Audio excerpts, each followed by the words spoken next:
Episode की शुरुआत में हमें डॉक्टर एनिमो को दिखाया जाता है जो यूरेनियम चुरा कर अपने जाइंट फ्रॉग पर भाग रहा होता है। पर तभी उसके सामने केविन आ जाता है जो बोलता है कि देखो मेरी गर्लफ्रेंड भी आई है तुम्हें रोकने के लिए। ग्वेन बोलती है डॉक्टर एनिमो तुम चारों तरफ से घिर चुके हैं तो सरेंडर कर दो। जिस पर डॉक्टर एनिमो बोलता है हट पगली तुम जैसे मामूली लोग मुझे नहीं रोक सकते। जिस पर बेन बिग चिल बना हुआ वहां पर पहुंचता और बोलता है अच्छा हुआ मैं आ गया और उसके फ्रॉग को वहीं जमा देता है जिससे डॉक्टर एनिमो का फ्रॉग वहीं पे सो जाता है। बेन बोलता है वैसे तो मैं एनिमल का एक्सपर्ट नहीं हूँ पर मैं इतना जरूर जानता हूँ कि फ्रॉग्स को ठंडा वेदर पसंद नहीं है। जिस पर डॉक्टर एनिमो कहता है तुम बस यहीं पे गलत हो, ये एक म्यूटेंट फ्रॉग है। और इतना कहते ही उसका म्यूटेंट फ्रॉग बर्फ को तोड़ देता और उछलता हुआ उनसे दूर निकल जाता है। एनिमो बोलता है उल्लू बनाया बड़ा मजा आया। यहाँ पर ग्वेन को जब बेन उसके घर पर छोड़ने जाता तो ग्वेन बोलते हैं अगर तुम्हें डॉक्टर एनिमो के बारे में कुछ भी पता चले तो मुझे जरूर बताना। बेन बोलता है बिल्कुल और ये कहकर उसे घर पर छोड़कर वहां से निकल जाता है। ग्वेन अब इतनी थक चुकी होती है कि उसे अपने बेड पर जाते ही नींद आ जाती है। उसकी आंख अभी लगी होती है। ग्वेन का 5:30 बजे का अलार्म बीप करने लगता है और ग्वेन को ना चाहते हुए उठना पड़ता है। सबसे पहले वो जॉगिंग जाती है, उसके बाद नहाने के बाद ड्रेसअप होकर जब अपने कॉलेज की तरफ जा ही रहते तब उसकी मॉम उसे रोकती है।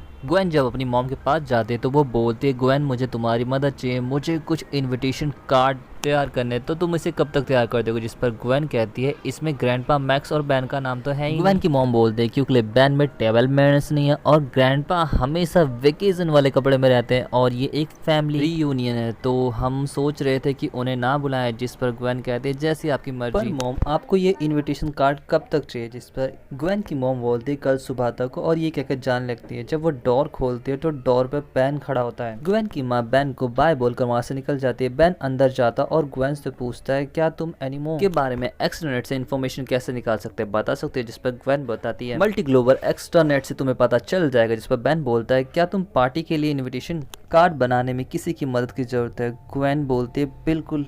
जिस पर बैन बोलता है तो ठीक है तुम मेरे लिए अलग से इनविटेशन कार्ड मत बनाना। अब हमारे प्यारे बैन को क्या पता कि उसका गेस्ट लिस्ट में नाम ही नहीं है। जिसके बाद बैन मस्त एप्पल खाता हुआ वहां से निकल जाता है। ग्वेन जब घड़ी को देखते है तो उसे पता चलता है कि वो इस तरीके से तो स्कूल के लिए लेट हो जाएगी और उसे ब्रेकफास्ट करने का भी टाइम नहीं मिलेगा। इसीलिए वो अपने मैजिक से लिखना स्टार्ट करती है और रसोई की तरफ बढ़ती है। तभी ग्वेन का प्यारा बॉयफ्रेंड केविन कॉल करता है और ये दोनों रोमांटिक बातें करने में लग जाते हैं। ग्वेन को अभी बातों में मजा आना शुरू हुआ था तभी उसकी नजर कार्ड्स पे पड़ती है जो जलने लगते हैं क्योंकि पेन की रफ्तार बहुत तेज होती है। इससे पहले वो आग बुझा पाती सारे कार्ड जल चुके होते हैं और ग्वेन को लेट भी होता है। इसीलिए वो तुरंत स्कूल के लिए वहां से निकल जाते हैं जहां पर उसकी मुलाकात उसकी बेस्ट फ्रेंड एमिली से होती है और वो उसे एक डोनट खाने को देती है। एमिली बोलती है हमेशा की तरह मुझे पता है ग्वेन तुम्हें आज भी ब्रेकफास्ट करने का मौका नहीं मिला होगा। इसके साथ ही एमिली उसे गुड न्यूज देती है कि उसका पियानो कॉन्सर्ट में सिलेक्शन होगा जिससे ग्वेन उसे खुशी से गले लगा देती है। यहाँ पर एमिली बोलती है मैं चाहती हूँ कि मेरी बेस्ट फ्रेंड मुझे वहाँ पे चीयर करने के लिए आए। ग्वेन बोलती है बिल्कुल मेरी बेस्ट फ्रेंड का पहला स्टेज परफॉर्मेंस है मैं जरूर आऊंगी और ये कहकर ग्वेन वहां से चली जाती है। सबसे पहले ग्वेन क्लास में जाती है और टेस्ट देती है जिसके बाद अपनी जिम्नास्टिक क्लास में बेस्ट परफॉर्मेंस के बाद जब वो घर जा ही रही होती है लंच के लिए तभी वहां पर केविन आता है जो उजड़ी हुई सल्तनत के लुटे हुए सुल्तान की तरह होता है। ग्वेन पूछती है तुम्हें ये कौन सा फैशन अपना है। जिस पर केविन बताता है फैशन नहीं है ये हालत मेरी डॉक्टर एनिमो ने की। तभी ग्वेन की माँ का फोन आता है। ग्वेन से वो बोलते है कि मुझे कुछ सामान चाहिए जल्दी घर पे पहुंचो। ग्वेन बोलते है केविन क्या तुम मेरे साथ थोड़ी देर के लिए घर चल सकते हो। ग्वेन जब घर पे पहुंचती है तो वो तुरंत अपने इन्विटेशन वाले काम पर लग जाती है। यहाँ पर वो केविन से पूछती है केविन तुम्हारी हैंड राइटिंग कैसी है। केविन बोलता है मेरी चिड़िया की टांग जैसी राइटिंग है क्योंकि मैंने पढ़ाई नहीं की है क्योंकि मैं बहुत समय तक नल वॉइड में था और जब तक मैं बाहर आता मैं बहुत बड़ा हो चुका था। ग्वेन बोलते तो क्या हुआ तुम फिर भी इतने होशियार हो कि पूरी गैलेक्सी में ऐसा टेक का कोई टुकड़ा नहीं जिसे तोड़कर तुम वापस जोड़ ना सको। तुमने हिस्ट्री पढ़ी है, तुम्हारी मैथ अच्छी है, तुम जेईडी कर सकते हो। जिस पर ग्वेन कहते कि मैं तुम्हारी मदद करूंगी पढ़ाई पे। यहाँ पर केविन बोलता है क्या तुम एक और प्रोजेक्ट के लिए। ग्वेन बोलते तुम्हारे लिए तो मेरी जान हाजिर है मेरी जान। जिस पर इन दोनों का मूवमेंट बन ही रहा था तभी बेन जेट्रे बनकर वहां पर पहुंचता और बोलता है दोस्त तुम्हारी मदद की जरूरत है, यहाँ बहुत सारे जाइंट फ्रॉग्स हैं। यहाँ पर ग्वेन बोलती है मैं भी चलती हूँ। जिस पर केविन कहता है नहीं तुम्हारे पास बहुत से पहले ही काम। ग्वेन डोर से निकालते ही हिफाजत वाला जादू और बोलती है कि तुम सही मंत्र बोलोगे तो मुझसे बात कर पाओगे। केविन बोलता जाते जाते एक पुच्चे ही दे दो लेकिन तभी ग्वेन की माँ का फोन बज जाता है। ग्वेन यहाँ पर फोन उठा के बोलती है मैमी मैं जानती हूँ कि बैन टीवी पर है पर मैं वहाँ नहीं हूँ, मैं आपका काम ही कर रही हूँ। केविन बोलता है मेरी पुच्ची मत भूलना और ये कहकर केविन वहाँ से निकल जाता है। केविन। ग्वेन कहती है ठीक है, जिसके बाद वो अपनी माँ का फोन काटने के बाद सीधा स्कूल पहुंचते हैं। जब वो टेस्ट दे रही होती तब स्कूल के सामने बेन बिग फ्रॉग के साथ लड़ रहा था। पूरी क्लास सब उसको ही देख रही थी। ग्वेन जाकर उसे बोलती है बेन अपने राइट हाथ का इस्तेमाल करो, और उसे एडवाइस देकर वापस अपनी सीट पर टेस्ट लिखने बैठ जाते हैं। टेस्ट देने के बाद ग्वेन तुरंत अपने घर के लिए निकल रही थी, तभी उनके टीचर वहां पर आते हैं और बोलते हैं प्लीज ग्वेन मेरी अलजेब्रा क्लास ले लो, क्योंकि मुझे पुलिस स्टेशन से ऑर्डर आया कि मुझे अपनी स्टेटमेंट देनी है, क्योंकि किसी जायंट फ्रॉग ने मेरी कार का कचूमड़ बना दिया। और ये कहकर जबरदस्ती ग्वेन पर अपना काम थोप कर टीचर वहां से निकल जाते हैं। तभी वहां पर ग्वेन की बेस्ट फ्रेंड एमिली वहां पर पहुंचती है और बोलती है मुझे पता है कि तुम्हें लंच करने का भी टाइम नहीं मिला होगा, इसीलिए मैं तुम्हारे लिए योगर्ट लाई हूँ। ग्वेन उसे थैंक यू बोलकर उसे खाकर क्लास में जाती है और उस टीचर की अलजेब्रा क्लास लेने के बाद कराटे क्लास जाने के बाद अपने घर की तरफ निकल रही होती है। तभी उसे एमिली मिलती है। एमिली बोलती है कि कुछ ही देर में मेरा स्टेज परफॉर्मेंस शुरू होने वाला, तो तुम आओ। ग्वेन बोलती है हाँ बिल्कुल, लेकिन उससे पहले मुझे इनविटेशन बनाना है और केविन से भी कुछ काम है। लेकिन तभी पीछे से बेन स्पाइडर मंकी बनकर वहां पर पहुंचता और बोलता है कि हमने एनिमो को कम आंका, वो हम दोनों की पार से बाहर है। ग्वेन हम तुम्हारे बिना ये नहीं कर सकते, तो तुम्हें हमारे साथ चलना होगा। जिस पर एमिली कहती है कि तुम मेरे साथ नहीं चले, जिसके बाद एमिली जाने लगती है। यहाँ पर एमिली बोलती है कि हम इतने सालों से साथ हैं, लेकिन अब दोस्ती निभाना मुश्किल हो रहा है। ग्वेन कहती है क्या ये तुम्हारे और बेन के बारे में है, जिस पर एमिली कहती है बिल्कुल भी नहीं, मुझे तुम्हारे कजन से नफरत नहीं है। जिस पर बेन बोलता है वो बस एक डेट थी। हाँ बेन मुझे याद है, तुम मुझे 200 फीट जमीन से ऊपर एक रेडियो टावर पर बांध के चले गए थे।